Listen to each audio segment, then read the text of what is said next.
তিনটে সহজ উপকরণে কোনো মেশিন ছাড়াই একদম দোকানের মতো আইসক্রিম।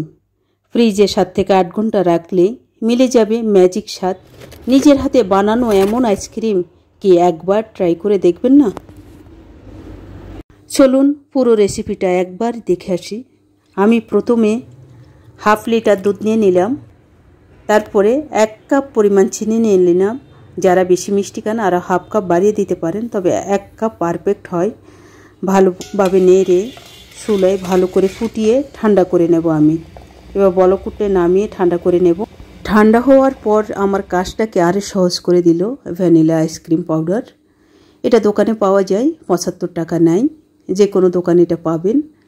আইসক্রিম পাউডার বললে দিয়ে দিবে। ওখান থেকে আমি 1 কাপ পরিমাণ ভ্যানিলা আইসক্রিম পাউডার নিলাম। বরাবর 1 কাপ পরিমাণ নেবেন।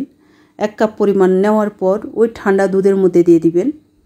যেহেতু দুধটাকে আমি চিনি দিয়ে জাল দিয়ে ফুটিয়ে ঠান্ডা করে নিয়েছিলাম, নেওয়ার পর যাদের ব্লেন্ডার আছে ব্লেন্ড করে নেবেন, যাদের ব্লেন্ডার নাই তারা এরকম ঘুঁটনির সাহায্যে ভালো করে ঘুটে নেবেন। প্রায় 15 থেকে 20 মিনিট পর্যন্ত ঘুরতে থাকবেন। এমনভাবে ঘুরতে হবে যাতে স্মুথ হয়, এরকম হয়ে যায়।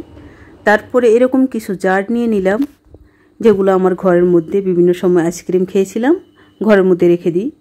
এরকম কিছু জার নিয়ে নিলাম। নেওয়ার পর আপনারাও নিয়ে নেবেন, আপনাদের যেটা থাকে সেটা নিয়ে নেবেন ঘরোয়াভাবে। একটা একটা করে সেই মিশ্রণগুলোকে ঢেলে দিই। একটা কথা বলে রাখি, মিশ্রণ ঢালার পর অবশ্যই যে জারে রাখবেন সেই জারটা একটু ঝাঁকি নিয়ে নেবেন, না হলে বুদবুদ করে উপরে কিছু প্লেন হবে না, কেমন একটা থাকবে।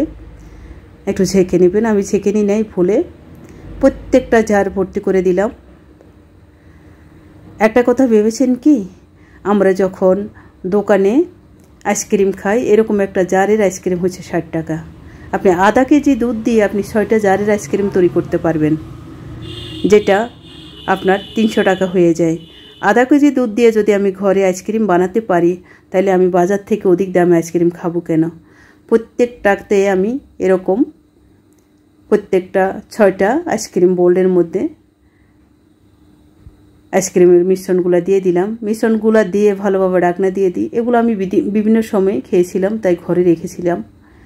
প্রত্যেকটা ঢাকনা দেওয়ার পরে ডাবল করে ফয়েল পেপার দিয়ে দিবেন। যাদের ফয়েল পেপার নাই, আমার মতো এরকম পরিষ্কার পলিথিন দিয়ে ডাবল করে পলিথিন দিয়ে রাবার দিয়ে আটকে দিবেন। যাদের রাবার নাই অবশ্যই সুতা দিয়ে বেঁধে দিবেন ভালো করে।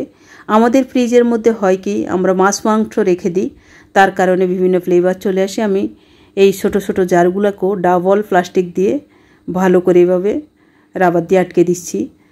ওই ফ্লেভারের কারণে আইসক্রিম খেতে ভালো লাগে না, মাছের মাংসের ফ্লেভারগুলো চলে আসে। যারা প্রফেশনাল আইসক্রিম তৈরি করে তাদের আইসক্রিমের ফ্রিজ আলাদা থাকে। যেহেতু আমরা ঘরোয়াভাবে ঘরে তৈরি করছি, এই জন্য আমাদের ফ্রিজের মধ্যে মাছ মাংস সবটাই থাকে। এই জন্য সাবধান, এভাবে প্রত্যেকটার মুখ ভালো করে ফয়েল পেপার বা এরকম প্লাস্টিক দিয়ে ডাবল করে বেঁধে দিবেন, ভিতরে কোনো গন্ধ আসবে না। এই দেখুন, আমি খুব টাইট করে ভালো করে বেঁধে দিয়েছি। হাজার মাছ মাংসের মধ্যে রেখে দিল, ভিতরে যে খারাপ ফ্লেভারটুকু ওখানে ঢুকতে পারবে না। হয়ে গেল আমার আইসক্রিম বাঁধা, আইসক্রিম তৈরি। এবার প্রসেসিংয়ের পালা, কারণ লিকুইড আইসক্রিম তো খাওয়া যায় না, আইসক্রিম সবসময় আইস করে ঠান্ডা করে খেতে হয়। আমি ফ্রিজে 7 থেকে 8 ঘন্টা রেখে দিলে হবে। আমি 12 ঘন্টা পরে ফ্রিজ খুললাম। দেখুন বন্ধুরা, ফ্রিজ থেকে বের করে নিয়ে আসলাম সব কয়টা আইসক্রিমকে।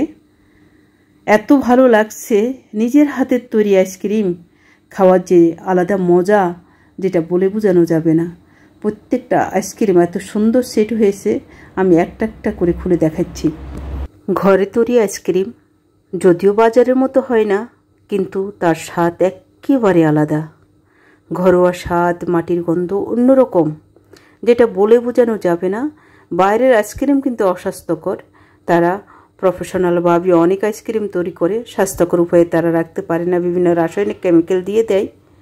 দেখুন খুব সুন্দর হয়েছে। একটু ঝাঁকি দিলে ওই উপরের যে ফ্লেন, এটা আরও সুন্দর হয়ে যেত। বললাম না, দেওয়ার পরে লিকুইড দুধটা দেওয়ার পরে একটু ছেঁকে দিবেন। ঝাঁকানোর পরে যে উপরে যে গোটা গোটা ভাব, এগুলো থাকবে না, প্লেন হয়ে যাবে। তবে খুবই অসাধারণ স্বাদ। বলে না, গরমে 1 চামচ ঠান্ডা স্যুপ, কিন্তু একবার ভেবে দেখছেন কি এই ঠান্ডা আইসক্রিমটা কতটা স্বাস্থ্যকর? দোকানে রাসায়নিক ভরা আইসক্রিম নয়, এটা ঘরে বানানো সামান্য ভালোবাসার তৈরি, ঘরে বসেই বানানো জমজমাট ঠান্ডা ঠান্ডা একটা চামচ। দোকানের মতো দেখতে হলেও এটা একেবারে আলাদা। এই জারগুলা বাজার 60 টাকা নেয়। আপনি 1 কিলো যদি দুধ নিয়ে নেন, 1 কিলো দুধের মধ্যে 6টা জার হবে। অনেক সাশ্রয় হয়ে যায়, কারণ একটা যখন বাজার থেকে কিনে খাবেন আপনার তৃপ্তি হবে না, ইচ্ছে হবে আরেকটা কিনে খাই। ঘরে যদি থাকে আপনার যখন খুশি তখন নিয়ে খেতে পারবেন।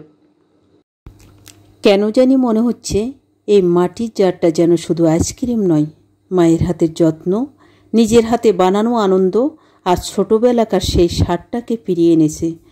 দোকান থেকে কিনে খাওয়ার দরকার নেই, কারণ ঘরে তৈরি এমন কিছু জিনিস শুধু পেট নয় মনও ভরে দেয়। আপনি একবার বানিয়ে দেখুন তো, বিশ্বাস করুন বারবার বানিয়ে খেতে ইচ্ছে করবে।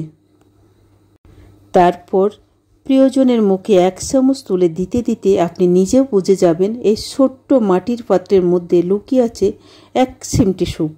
ধন্যবাদ এই রেসিপিটা দেখার জন্য। ভালোবাসা আপনার রান্নাঘরে পোশাক, এমনই শুভকামনা রইল।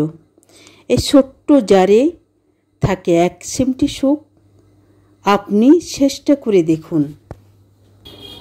নমস্কার বন্ধুরা, আমি অর্চনা। আপনারা দেখছেন অর্চনার দিনরাত্রি। যদি আমার এই রেসিপিটা ভালো লেগে থাকে অবশ্যই সাবস্ক্রাইব, লাইক, কমেন্ট, শেয়ার করতে ভুলবেন না। দেখা হবে আপনাদের সাথে আরেকটা নতুন ভিডিওতে। ততক্ষণে ভালো থাকবেন, সুস্থ থাকবেন।